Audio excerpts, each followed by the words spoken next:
home. Great business. We love that business. I love that business. Every time I go down in this incredible beast. You know what the beast is? The world's most expensive car. It's really not a car, it's an army tank that rides better. But it's something, when I look at the real estate, I'm always looking at the real estate. I don't know, I'll never get it out of my blood. It's in our blood, right? Please sit down. Sit down if you will. Sit down. You know, I tell you to sit down because otherwise they'll say he got no standing ovations. The fake news, they'll say. The crowd didn't like his performance. They gave him no. I had that the other day. They just wouldn't sit down. So they said it wasn't one of his better speeches. He got no standing ovations because they never sat down. It was one. But we love you people, and I know they were just telling me, John, that it's a record. They have people here. They have people in all the ballrooms all over this beautiful hotel. And there are people outside, closed circuit. Somehow you people know real estate, so you know you have the best location, right? But I'm honored to be here with the hardworking men and women who help millions of families live the American dream. And that's so true. The incredible members of the National Association of Realtors, a name I know very well. I want to thank my friend. He was my friend, my competitor for a while, but he was still my friend. Secretary Ben Carson for his tremendous leadership.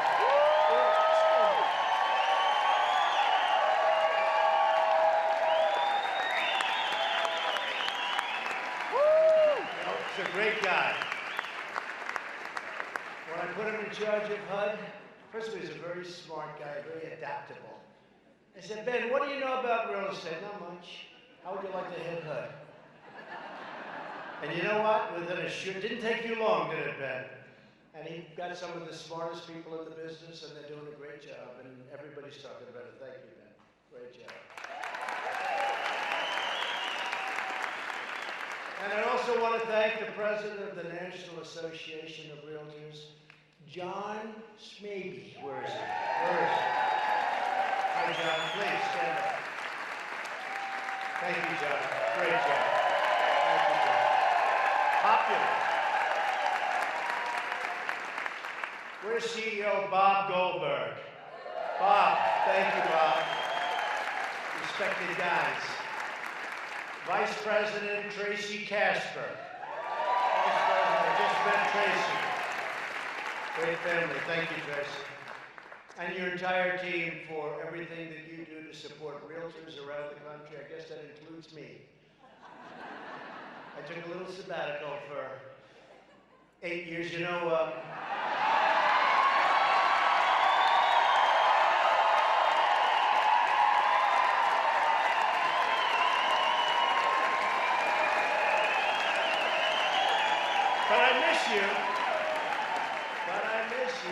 we gave you one hell of a tax cut, didn't we? Did we? And the regulation cut may be more important. You know, we did regulation cutting where you couldn't build jobs, you couldn't build anything. You'd have a puddle on your land, and they considered it to be one of the Great Lakes of the world. So you'd have a puddle, and it had formed more than twice a year. A puddle.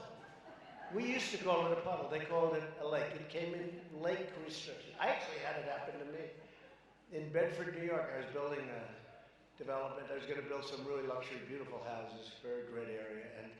And it kept, that's right, New York, New York.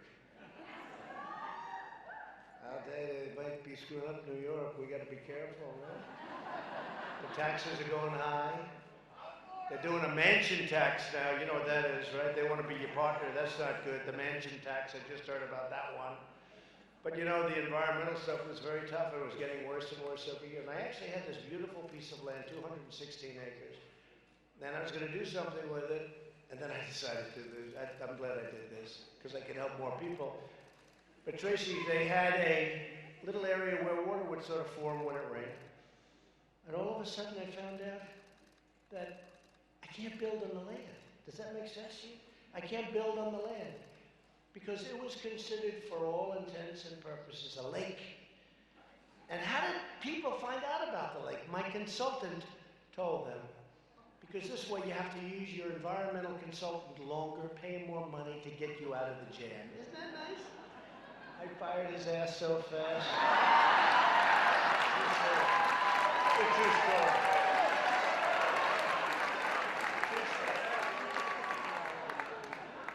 I'd see them up in Albany, what are you doing here? And they were making it more and more difficult, so you had to hire a lot of people. But that's what we're getting rid of. We're getting rid of a lot of the regulations. And frankly, I've had some great business leaders talking to me.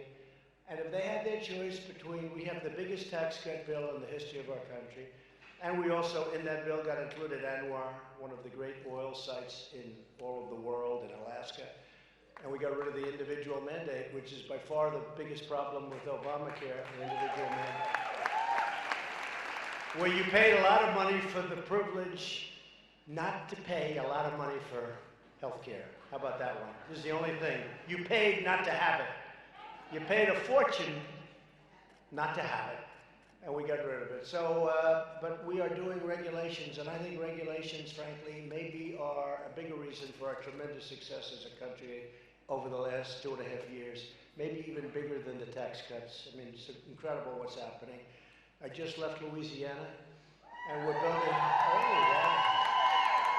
Well, then you know what I'm talking about, building a tremendous LNG terminal, LNG refiner. It's $10 billion, one of the biggest in the world. It must be a mile long. I've never seen anything like this. It's a building, but it's all pipes inside, all pipes. There's no space, there's all pipes. They didn't use any space, Ben. And I've never seen it, it's incredible. $10 billion, 10,000 jobs. Louisiana, now they're gonna do more of them. And if you look over the last 40 years, I don't think we built a refinery, or certainly we built very few of them. And now we have a lot of refineries going up in great locations, and it's really incredible. Nobody thought they'd ever see a refinery built, but we worked with the EPA, and we worked with people that were really stopping them. These people were in the process of getting permits for many, many years, and we helped them, and we got them very, very quickly, and they've invested tremendous amounts of money, and it's sold out. It's sold out. For 20 years, it's all sold out. See, that's no different than an office building. You sign a lease, and you get your financing, right? These people, they sign with countries, and they get their financing. But I think it's bigger and probably even better, if you want to know the truth. And they're happy, and it's a lot of people that are working, and we did that, but we did many of them. We did the pipeline, as you know, the big pipelines, the Keystone XL pipeline. We did the, right? That was dead. 48,000 jobs, and the Dakota Access Pipeline. And these are tremendous things, and frankly, environmentally great. Better than tracking it down, better than putting it in trains, better than doing any other way. And it goes to the various parts of the country that need it. They're fantastic. These are things that would never have happened if other people got into office. I could almost say if almost anybody else in the world got into office, I don't think it would have happened. Including Republicans. But before I begin, I'm pleased to announce that we've just reached an agreement with Canada and Mexico, and we'll be selling our product into those countries without the imposition of tariffs or major tariffs. As you know, Canada has been for years, and we have a great relationship with Canada and the Prime Minister. We have a great relationship, but they've been charging us extremely high tariffs, as much as 285% or more for our agricultural products, which is an absolute barrier. It's essentially a barrier. In other words, when you pay 285, guess what? You know what they're saying? We don't want your business. So it was a barrier to our farmers being able to do business with them, to our farmers being able to sell product in there. So that deal is going to be a fantastic deal for our country. And hopefully Congress will approve the USMCA quickly. And then the great farmers and manufacturers and steel plants will make our economy even more successful than it already is, if that's possible, which it is possible.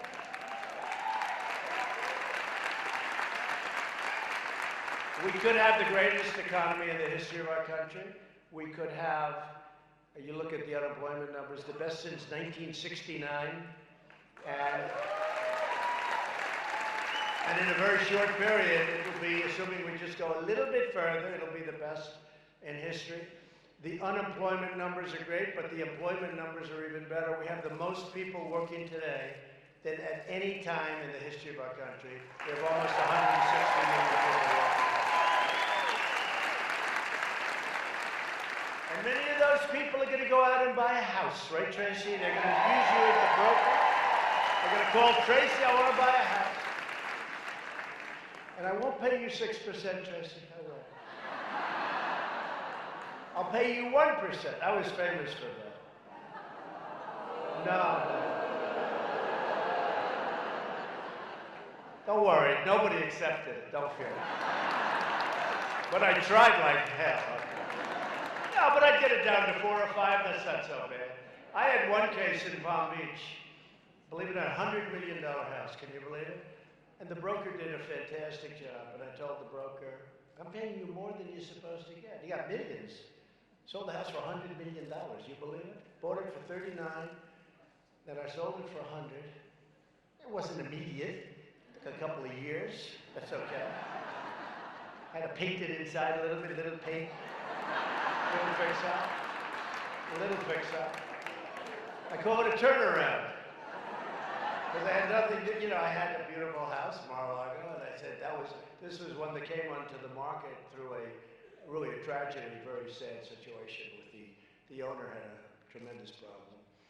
And so anyways, put up and I got it and I sold it, I flipped it, but I had a great broker, 2 good brokers actually, but I paid them more money than they actually asked for. I made a deal with them and I paid them more. And I've done that a lot. I've also done it the other way where I'm not so happy. Then I do a little, but I won't talk about that today. We'll save that for another time. But really, there's nothing like a good broker. I mean, you're no different than a great surgeon, a great anything. I mean, it's true. It's true. And you're not all brokers. You're realtors and you build and you rent and you lease, but you sell. And honestly, I've seen cases where you give it to the wrong person and you just sit and you just die with it. And then the right person comes along and it's like genius.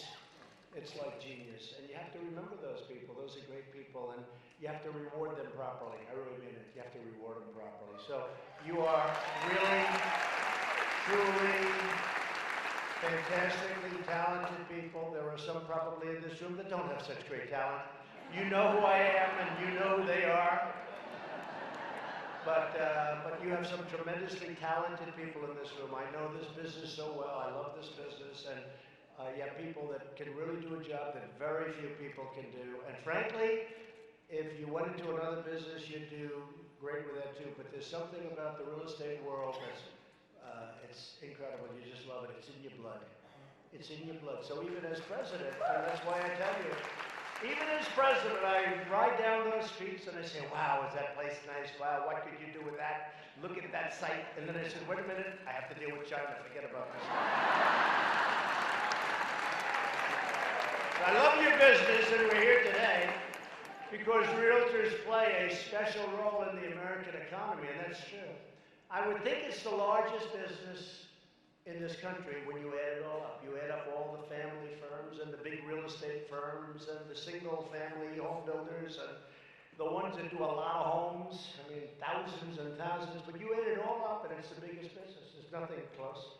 It's bigger than oil and gas, which is big. It's bigger than cars, bigger than anything. As a group, you're a tremendously big business and a very powerful business politically because you have numbers. Numbers is power. When a young family needs room to grow, when a new job sparks a new adventure in a brand new, beautiful city, when parents want to find the right neighborhood and schools for their children, Americans put our trust in you, our great realtors, and that's true.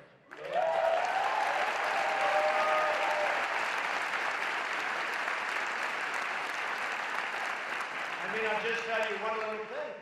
In what business do you have where you're selling your home's very important to you, you may not sell it, maybe you'll only sell it if you get the right price, and you leave the key under the mat so the broker can take anybody they want even though you're going to be away for 3 weeks, right? How many people trust people? You would only trust a great realtor to do that, right?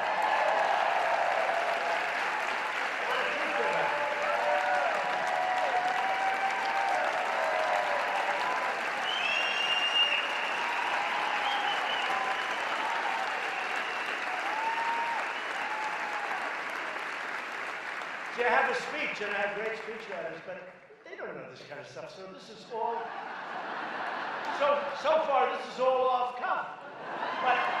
But they don't know what I know, and they don't know what you know, because they write speeches, and our economy is great. But you've heard that before. But they don't know these kind of little things, right? And those are the little things that make you great. Home is where our hearts are. And all of you, as Americans, you find a home for the ones that you love the most. So today I want to thank all of you. This is a time of extraordinary opportunity for our country. And as I said, I think our country is doing better now than we've ever done before as an economy. And I think it's going to get even better. We're the envy of the world. There's only truly never been a better time, in my opinion, to build and break ground in America. People are making a lot of money, and they're doing well, and jobs are so good, and so many positive things are happening. We've added nearly 6 million jobs since my election, including more than 120,000 real estate jobs. You believe that? See, I view that as a negative. I say 120,000 more people that we have to compete with, right? What do we need that for? We've also gained more than 650,000 new construction jobs. And you know, and if you remember when I first came here, and if you remember 3 years ago, 4 years ago, 5 years ago, it wasn't so good, but right now America really is once again a nation of builders. We're building again.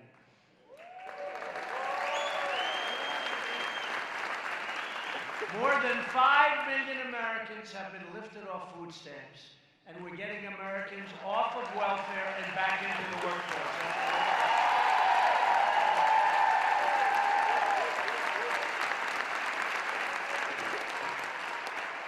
That's a great thing. When you think of that, 5 million people off of food stamps, you know what that costs? First of all, it's a tragedy. But you know what that costs? So they're off, and now they're working. So they're actually paying taxes instead of really it's costing a lot of money. Food stamps are very expensive.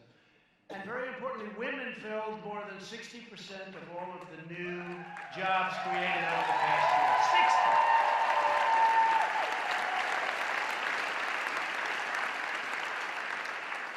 So I think the men should sue the women for discrimination.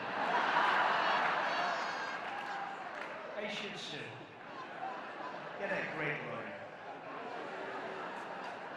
And after years of stagnation, wages are rising fast with the quickest growth for blue-collar workers.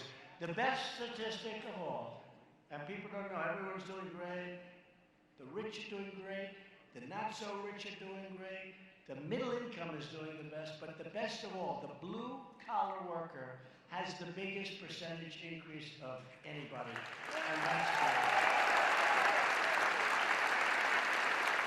And these things didn't just happen by accident. They happened because we are taking out this power out of Washington, these bad people, and returning it to the American people where it belongs. Just think about Comey and his characters.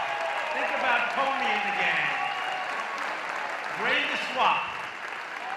Drain the swamp. Comey, Brennan, Clapper, we're draining the swamp, folks.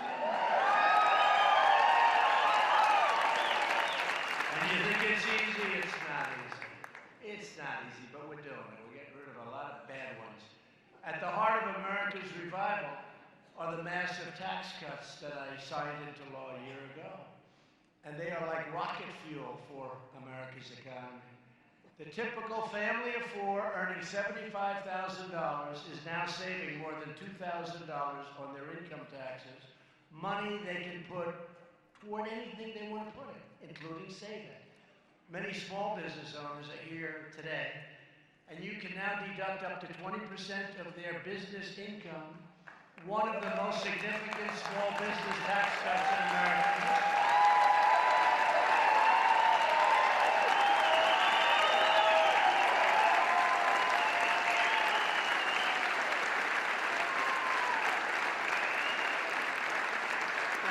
So good that you see that, because a lot of people, you know, they're all getting these tremendous tax cuts, and a lot of people don't know they're getting them, and sometimes they're taken out by the business, so, you know, they're getting checks, and they notice they're a little bit bigger, but they don't really notice. You people, many of you have your own businesses, and you see the kind of money that you're making, much more money, and you're investing much more money.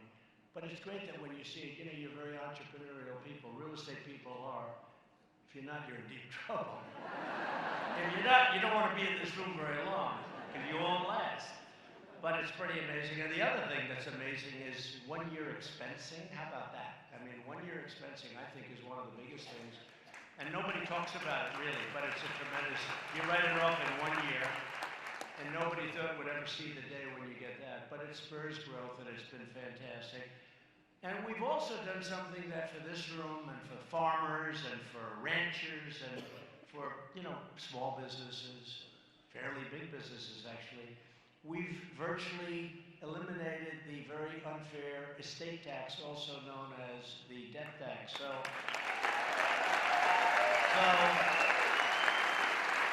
if you want to leave your real estate company to your child or your children, they like real estate, they have an aptitude, and you love them and they love you. Otherwise, don't do it. The hell with them. I've seen parents that are so badly treated by their kids, and the parent comes to me, oh, I love my child. And I'm saying to myself, man, that child treats us badly. So I would tell him, you know, your child is not a good child. Don't leave him. But for those of you in the room, and I would say that includes probably 90%, I'd say there's 10%, who does not love your child or children? Anybody want to raise your hand? No, I can't believe that guy raised his hand. No, I'm not going to ask your name. I'm not going to get it. But what we have now is you don't have to pay any estate taxes. You know what that is? That's a big deal.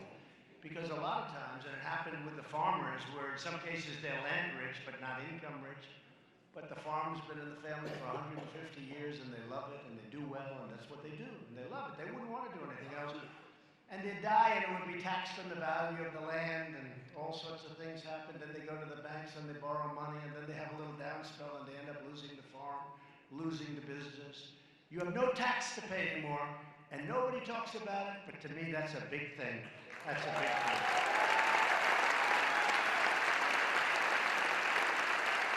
And thanks to the opportunity zones where Ben Carson's been working so hard. Right? Made possible by tax reform, we're making enormous investments in distressed communities. Tremendous. I will tell you this, and Ben, I think you can agree with me. He has to agree. By the way, if he doesn't, he will tell me. He'll stand up and say, sir, I disagree with you there. It's amazing the way it's worked out. Do you agree? I had no idea. Tim Scott was very much involved, and we did it. And you know, I've been hearing about these things for 40 years. Oh, we're going to do this, we're going to do that. Nothing works. These things have become tremendously successful. Tremendously successful. In areas where money was never invested. Very, very big, powerful, rich people are spending tremendous amounts of money. They have certain tax advantages, but we've got them to open their wallets and the jobs that are being created in neighborhoods where people wouldn't go before. The opportunity zones, and it's starting to be seen, and it's starting to be written about. It's a great achievement for Tim Scott. It's a great achievement for Ben Carson. It's really some of the people that, the early people, Ben, that worked, who else would you say, Ben? 4 or 5 people that really were in the front, the forefront. But you two, I say in particular. I'm going to get myself in trouble with the other 3, but I'm not going to bother, because you people don't care who the hell they are. But they know they did a good job, right, Ben? They know they did a good job. So we're honored to be joined today by one of the patriots leading the charge on opportunity zone development, a fantastic man, a fantastic football player, by the way. For those of you that remember, he's still young. A longtime member of the association, Bob Turner. Bob, come on up. Let us know. Come on. Let us have a little information.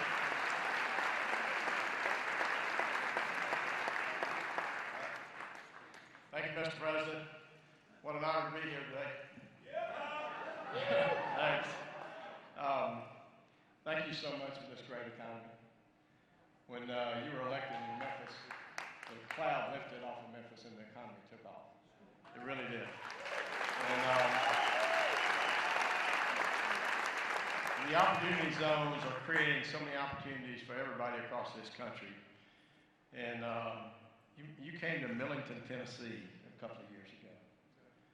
About a mile from where you landed, we own 47 acres that are in the opportunity zone. We're developing 247 units of apartments, and we're building 71 single-family home lots on this 47 acres. We will create about $40 million of economic development in Millington, Tennessee.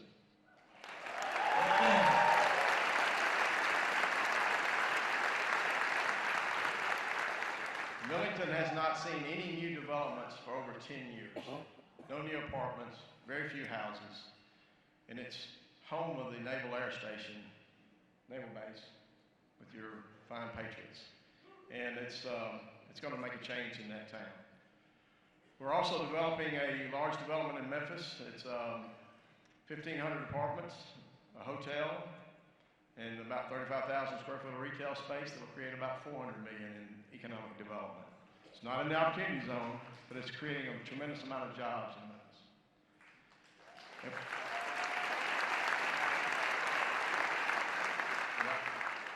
So, as realtors across this country, we've been talking about this all this week, and I've told them they are the catalyst for this opportunity zone with Mr. Carson and President Trump. And without it, we would not be able to revitalize these communities that need help. I had the opportunity to come to the White House and represent our realtors in your economic summit for the Opportunity Zone. And I thought it was all about real estate, but it's about workforce, it's about housing, it's about every kind of economic development you can do in these zones. And it's really going to make a difference. As you said, the money's flowing. The day that y'all release those rules, the faucet turned on. There is hundreds of millions of dollars looking for a place to invest in your communities. And this group here, Mr. President, is in the center of it.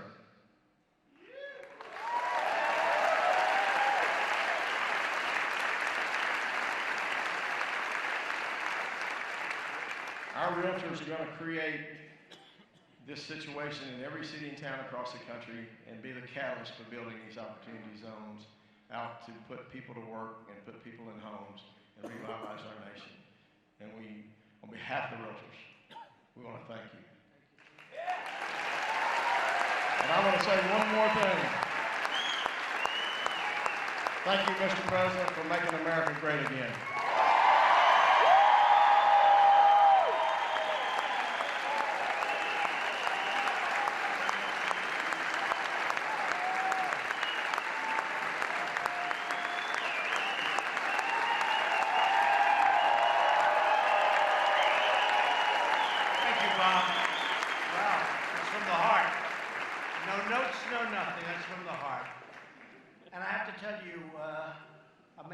I introduced him, but I'm going to ask him to take a little bit of a stand, your president, because John, maybe you really wanted Trump, and look how you turned out. Stand up, John. He wanted Trump. He wanted Trump. Thank you, thank you. Great job, John. So as our economy booms like never before, we're lifting millions of our citizens from welfare to work, dependence to independence, and poverty to prosperity. But as everyone in this business knows, nothing kills economic growth faster than government bureaucrats, regulation. With all that power and not enough common sense, lots of bad things can happen quickly. And that's why we're waging a historic deregulation campaign that especially affects the real estate business. And that's liberating our citizens from bureaucracy and freeing our economy to soar higher than ever. And it can continue to go up. To see the disastrous results of overregulation, you take a look at what's going on in California. Housing costs are among the highest in the country. Development restrictions make it sometimes impossible to build what they do. I mean, years and years of turmoil. I have one job. It's called the Coastal Commission. Oh, they're fun to deal with. If you're really good, you'll have your permits within 20 years, or not have them within 20 years. We vote no. Wait a minute, we've been looking at these things for 20 years. We vote no. How about that? How about when you're looking at a permit, you've devoted millions and millions of dollars, and you go into that hearing after years, and you have no idea if they're going to vote yes or no. And oftentimes they vote no. So we're trying to end that. State and local regulations can easily add $200,000 to the price of a single home. And it's no surprise that in California, and I don't want to single them out, but they have a train going up now, you know, this fast train, you heard about this disaster? I mean, you people know how to build on time, on budget, preferably ahead of time and under budget, right? This is a train that's not working out so well. It's a fast train, but not a bullet train, so it's not that fast. And it was going to go from San Francisco to Los Angeles, and then a thing called cost overruns happened. And many of you know about it as well. It's in the thing today, because I said, we're not paying any more money for it. California's lost control.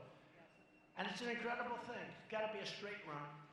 And they build a section, and then they build another section way away, and then another section. And then they want to hook it up. It doesn't work. You can't hook it up.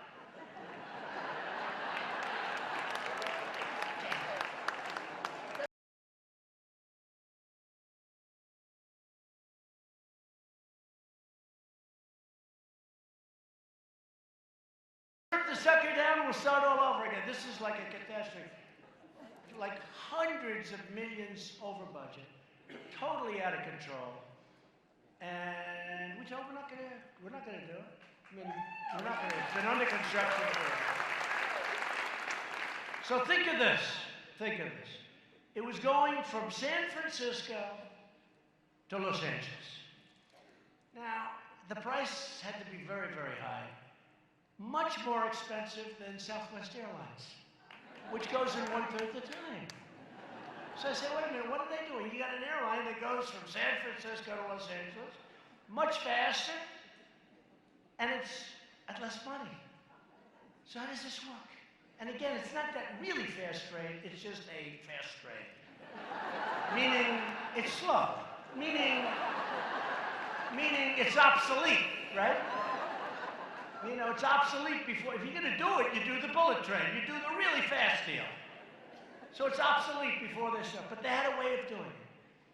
They were going to show me the governor, a nice guy, nice young guy. Talking about forests. Clean up your forests. You won't have forest fires. Clean them up. He blames it on global warming. I said, no, try cleaning the floor of the forest a little bit. So you don't have 4 feet of leaves and broken trees that have sit there for 25 years. Try cleaning the floor.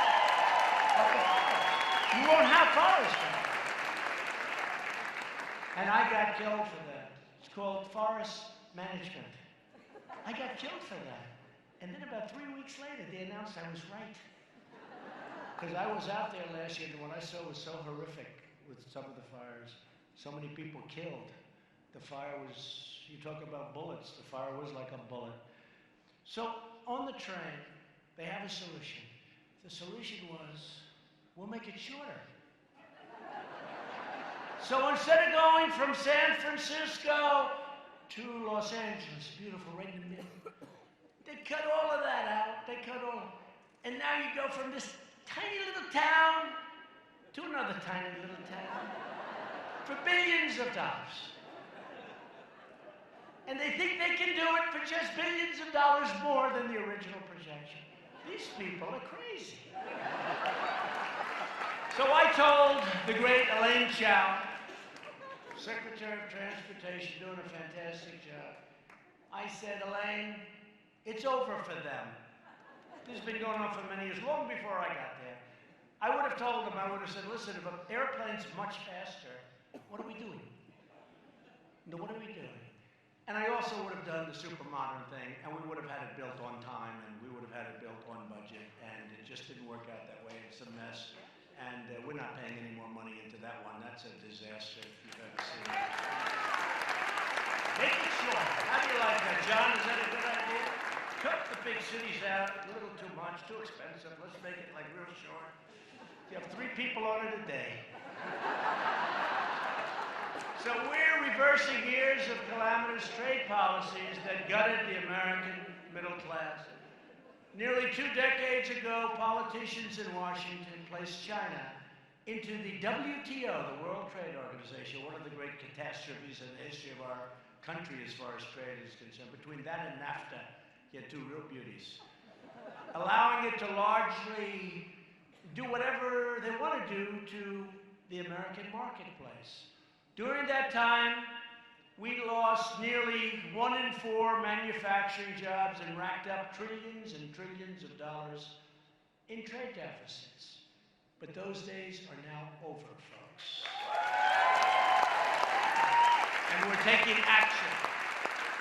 And you see what's happening. I don't have to talk about it, but it's expensive for them, and it's going to have to be. It's going to have to be. We actually had a deal, and they broke it. Okay? I mean, I'm used to that. I've done it many times myself. But we had a deal and they broke it. But I tried to do it a little bit nicer.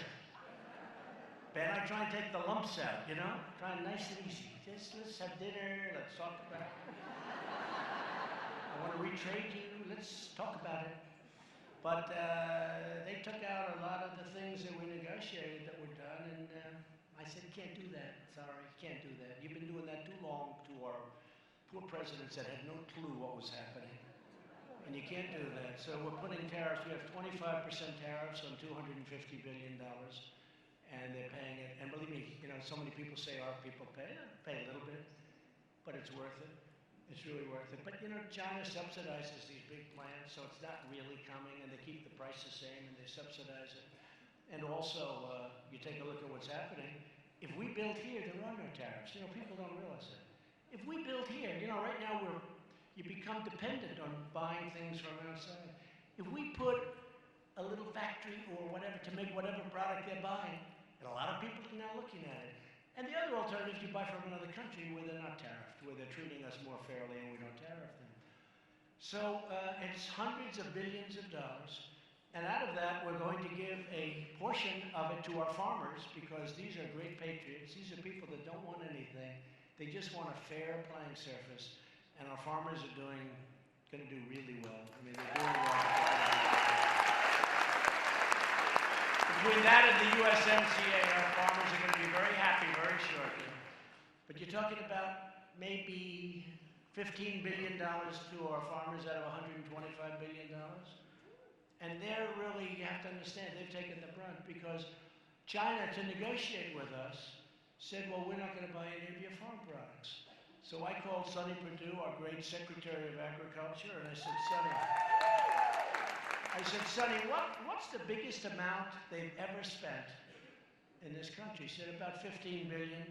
People could say 18, 19, but basically 15 billion. I said, so let's take 15 billion, set it aside out of the 100 or 125 billion, whatever it may be. And what we'll do is the farmers will sell at a lower price because of competition. And what we do is we make up the difference. We have a little bit of a difference, we make up the difference. So they do great, we do incredibly great. But you have to understand, they use the farmer because the farmers were all for Trump. And the farms, what people don't realize, you go back 18 years, the farms have been going like this, been going steady. It's not just, you know, I'm here 2.5 years. But you can go back 18 years and you see what's happened. Hasn't worked out. NAFTA's been bad for the farmers. A lot of people don't realize it.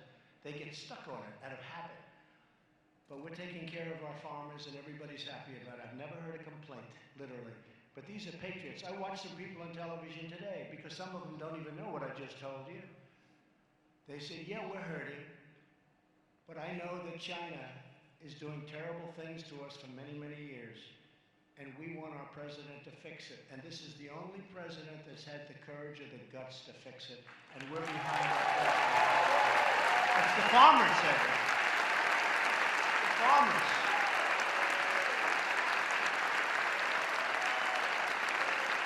That's the farmers.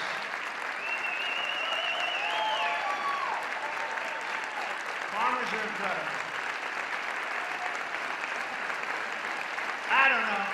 They may even be better than the realtors as far as I'm concerned. I think they're better than the realtors. I'll tell you a quick story about farmers, though. Recently I had about 22 of them in my office in the White House, in the Oval Office, the room right next to a beautiful conference room. And we're sitting there, and they're explaining how, they're not doing the business with China. Then, frankly, not doing the business with Canada and Mexico. Because immediately, in order to negotiate, they stop buying from the farmer, right? Because that puts political pressure. They think it's very unique. It's not unique at all. But I said to them, so how are we doing? They said, well, we're not doing well. I said, well, we're going to help you. We're going to give you subsidy. I'm going to try and get you subsidy. And one of them looks at me and says, sir, we don't want subsidy. We don't want a handout. We don't want that. I said, you got to be kidding. You're the only group that's ever said that to me.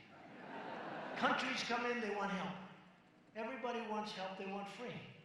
What do you mean by that? We don't want that. We want to produce. I've been on this land with my family for 150 years. He said, my family's been here for 152 years or something. He said, we just want a fair playing field. It's not fair what they've done to us with Canada charging us 285% tariffs. We took care of that. With all of the things that happens, and then China, every time they want to negotiate with the United States, they stop buying farm product. And China's massive. They can buy a lot or stop buying a lot. And they use the farmers to negotiate, and especially with me, because they know I love the farmers, and they know the farmers. You look in the middle of this country, that whole thing is beautiful Republican red. That whole thing. So they use them. But I thought it was incredible. They said, we don't want subsidy. We don't want a handout, sir. We don't want this. We want just a level playing field. Let us do what we do better than anybody in the world. I said, man, is that nice. And every single person in that room agreed with him. It was great. So I had to tell you that story. It's not a real estate story, but I found it to be pretty amazing because I'm on the other side all the time. Every day people come in and they all want something. Countries want military protection. Really? You want it? Wealthy countries. You going to pay for it? No, we would think you'd pay. Oh, well, those days are over too, folks.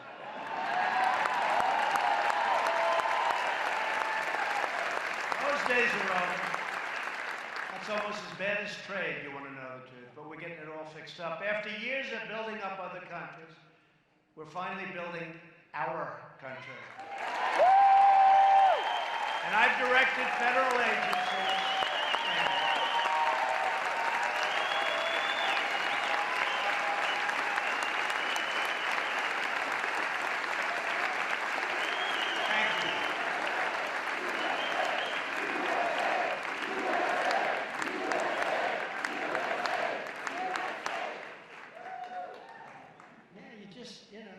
Smart people. Aren't we, hey, seriously, aren't we tired of being ripped off? I tell people about NATO. NATO's fine. But I got them to spend $100 billion more. We were paying essentially for most of NATO. I got them to pay $100 billion. And believe it or not, that's not nearly enough. It's big stuff. But the European Union treats us, I would say, worse than China. They're just smaller. Can you believe it? They have trade barriers. They don't want our farm products. They don't want our cars. They send Mercedes-Benzes in here like they're cookies. They send BMWs here. We hardly tax them at all, John. We hardly tax them at all. Yet you want to send our cars over there? Forget it. You want to send our agricultural products over there? Oh, I'm sorry. We don't want them. We have our own farmers. It's a very unfair situation. Medical equipment's a big business, believe it or not. All the big equipment, medical stuff. We make the best in the world. Well, they changed the standard so that our equipment doesn't qualify. They made it not a higher standard, just a different standard, so that our equipment now doesn't qualify without these companies going and spending a fortune to make equipment that's not as good. So it's a very unfair thing. So we protect them. We spend hundreds of billions of dollars protecting them, and then they take advantage of us on trade. It's not fair. We lost $180 billion with the European Union. And we all love Europe. We love Europe. I think they got to be careful with Europe, frankly. But we all love Europe. But it's not fair the way they treat us. So I just tell you that. I've directed federal agencies to drastically accelerate the approval process for new roads and bridges so that our families can get where they want to go safely and our economy can keep running full speed ahead. I mean, highways that were taking 21 years to get an approval.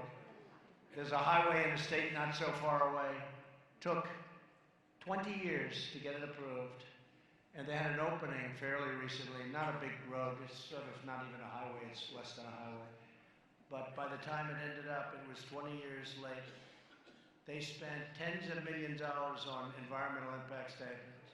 The road was a dead straight road, the first road, dead straight, so that if you had a rough night, you can go straight. Now it's a road that goes this way. Because of nesting, different things nesting.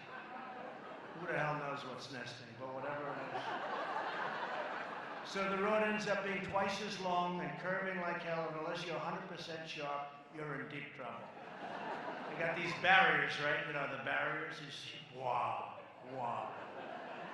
So my father and I would have built that thing for nothing. For nothing. And it cost, I mean, hundreds of millions of dollars. And just years, and you look at the environmental impact statements. I actually brought one to one speech, and it was literally, it was this high, and there were like 3 other sections. It was just nonsense, okay, just total nonsense. So we're stopping that. We're trying to get it down. It takes 17, 18 years to get a highway approved. We're trying to get it down to 1. We have it down to 2. We think we can get it down to 2. And we're getting rid of the quadruples. You know, you have many quadruples. You have some where you need 10 agencies to approve the exact same thing. So let's say you're doing really well. You get Carson to approve it. You get all these different people to approve it. And then you have one agency you can't get. That's the end of that project. So we're simplifying it, and we've done, I think, Ben, a great job on that. And we have it down to a much lower number, probably 2 years. We'd like to get it down to 1. And it may get rejected. You know, if it's not environmentally good, if it's not good, we'll reject it very quickly, but at least you know. So we've done a good job with that, very good job. I think, again, a lot of jobs are being created. A lot of people are doing things that they never thought they could do before. We freed local lenders from the heavy-handed regulations also. You know what was going on there. Now we're crushing community banks and threatening the housing market. Pocahontas had an agency that was, I mean, she was a disaster. She enjoyed destroying these local lenders.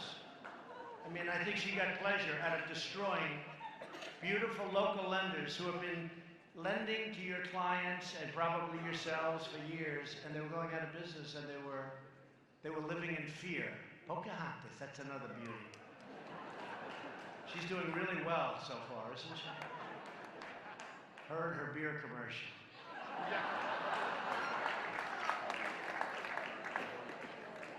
How about the kid? Did you see the way she got the kid? Did anybody see that? Anybody see? Whether she wanted the child brought in front of her? What? Oh, that kid moved quickly. Nah, she's got a lot of pent-up anger. She's an angry person. But you know what? Making it very tough on people that you know. You know exactly what I'm talking about. And now we have that running beautifully, and they're loaning, and they're nice people. You know, they're nice people again. By some estimates under the previous administration, CFPB regulations cost credit unions a stunning $6 billion. Well, that's what we're talking about. That was her baby. And she had the man that was in charge of that running in the great state of Ohio. But Mike did a good job, and I did a good job. We fought, and your current governor came from behind, and he was down by 6 or 7 points with a couple of days left. We went out, we made a rally like you wouldn't believe in the great state of Ohio, and he ended up winning by 6 or 7 points. And that was a great day for Ohio. We love Ohio. Last year, we rolled back the dodd-frank regulations that were crippling local banks that millions of home buyers and small businesses rely on.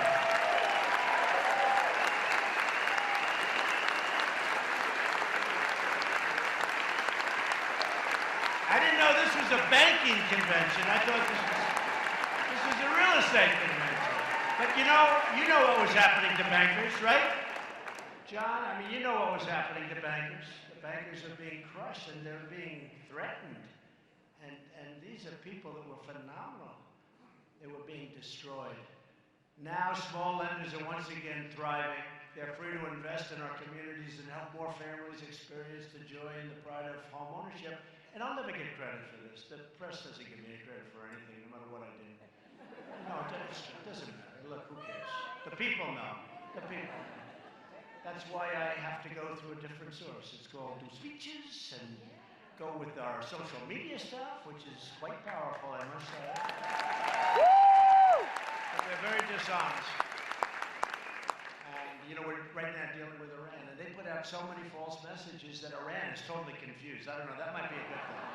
No, they put out the fake news. They put out messages. These people right back here. They put out messages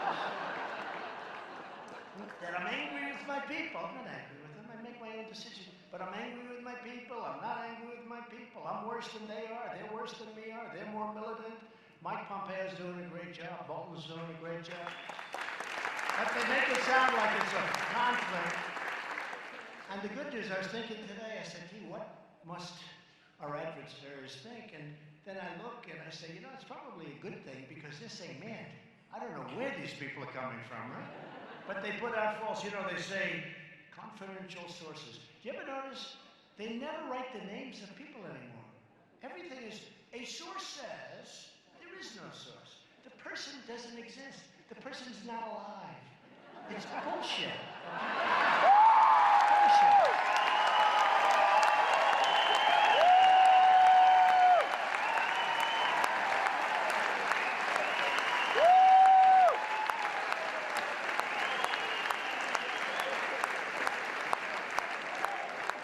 Three people who were at that meeting, meeting of like 7, 3 people have confirmed that this happened and that happened.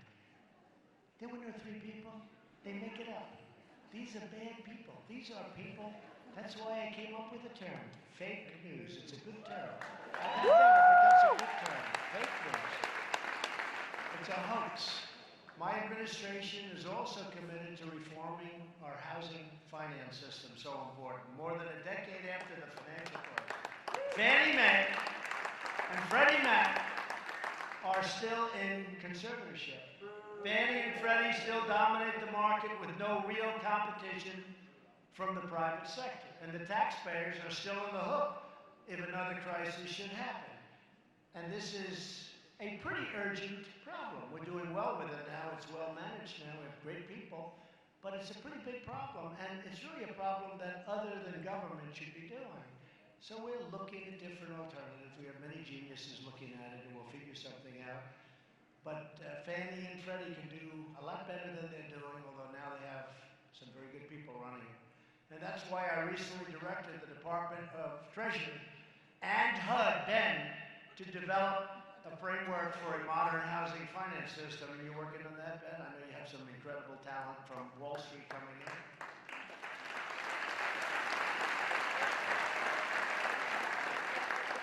We actually call on very smart people. Somebody said, why are you using Wall Street? I said, because I want to get very smart people. I want to get people that do this. And one that welcomes the private sector, competition, protects taxpayers, and preserves home ownership for future generations to come. So we will be working closely with Congress to pass these critical reforms, and we will consider taking other administrative actions to modernize our housing programs and to ensure more affordable housing, to get rid of ridiculous regulations so you can build and build quickly and build beautifully. Actually, you'll put more money into the house because instead of spending on a ridiculous paperwork, you'll be able to buy better lumber and better flooring and better windows.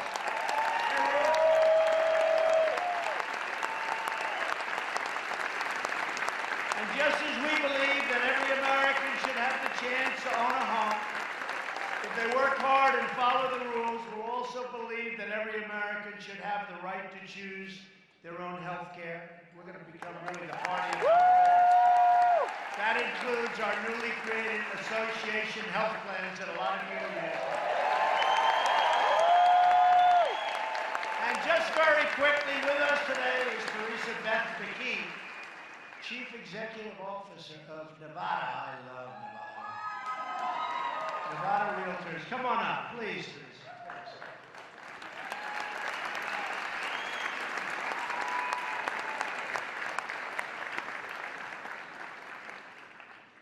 Thank you, Mr. President Trump. It's such an honor to be here. And we thank you for the work with the Department of Labor to open up association health plans for our members. In Nevada, we have statewide association health plans offered for our members from Nevada and Las Vegas. We cover currently over 1,000 lives in just the last couple of months that we've had this open. 27% of those people were uninsured before our plan, completely uninsured. For those that were insured, they are saving an average of $150 to $300 a month.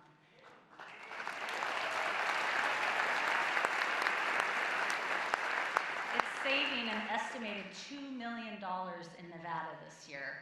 And that money goes right back into their businesses and right back into their communities, helping our economy.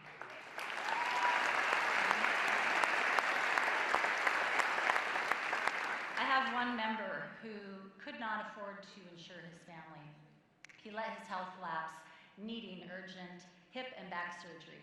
When he was able to finally get this affordable, full coverage care in Nevada under the association health plan, he was able to, in his words, get back on track, be the breadwinner for his family again, and make himself great again.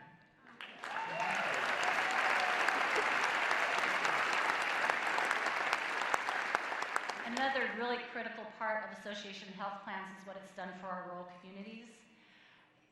Before association health plans, our rural communities had one choice, one product, one plan. Through Hometown Health, they have offered multiple insurance products to the rural areas. That gives our rural realtors a choice now of their health plans, a choice of the products that they use to insure themselves and their families. We recently a couple of colleagues and I went and met at the White House with the Department of Labor because association health plans are under attack. And we're working with the Department of Labor to ensure that this critical need for our realtors is allowed to continue. It's critically important to our realtors to have choices to fully affordable and full coverage health plans. Thank you again, Mr. President.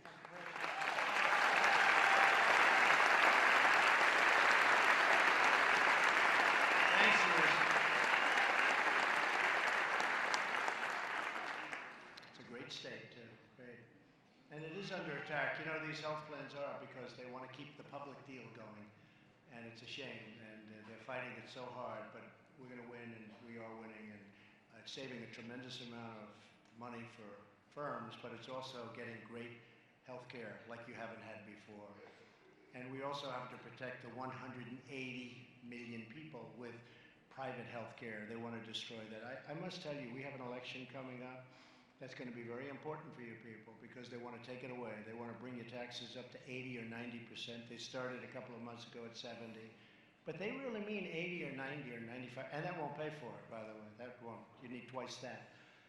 So you have to be very careful. But we'll always be defending America's rights to have low-cost, high-quality health care of your choice, so important. And sadly, when you look at what's going on with Washington, you see a lot of positives, but you also see people that are fighting very hard. They have 25 people now running for the office of president, and some of these people are stone cold crazy.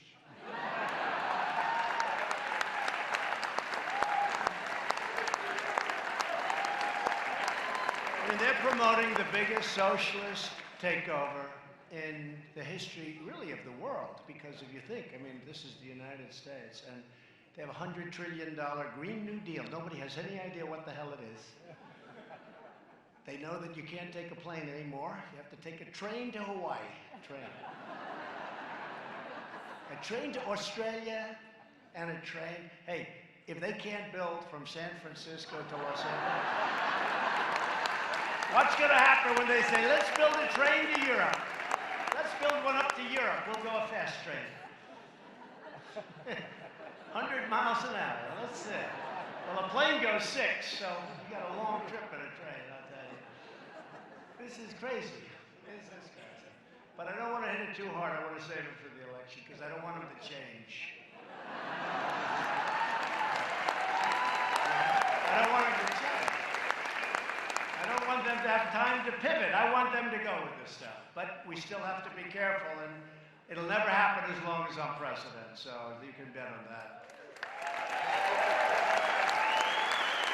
So just to finish up, you're friends of mine. I know a lot of people in the room. And home ownership and what you do as realtors and as real estate people, this is a part of Americana. This is a great, great thing you do. You work hard, you love people, you love this land, you love this country. You take care of employees. In some cases, you are employees, and you love the person that takes care of you. But you're very, very special people. I know so much about what you do because I did the same thing. Can you believe it now? It's almost 3 years. Can you believe this? Who knew this was going to happen? It just shows how smart you are when you can go and do this. And they say, but he doesn't have any experience. But you know, intelligence is a very, very good substitute sometimes. And I'm gaining a lot of experience very fast. I have a lot of experience. And I had a lot of experience because I was in your business. And you do everything. You build, you lease, you rent, you negotiate. You deal with foreign people. You deal with people that live right next door. You do everything. You're very smart, and you love your business. And I loved being here. And John and everybody, thank you. And Ben Carson, thank you. And this was great. And go and enjoy your lives and keep building, and we'll keep the economy strong so that you will go on and on and on. Have a great time. It's been my great honor. Thank you very much, everybody.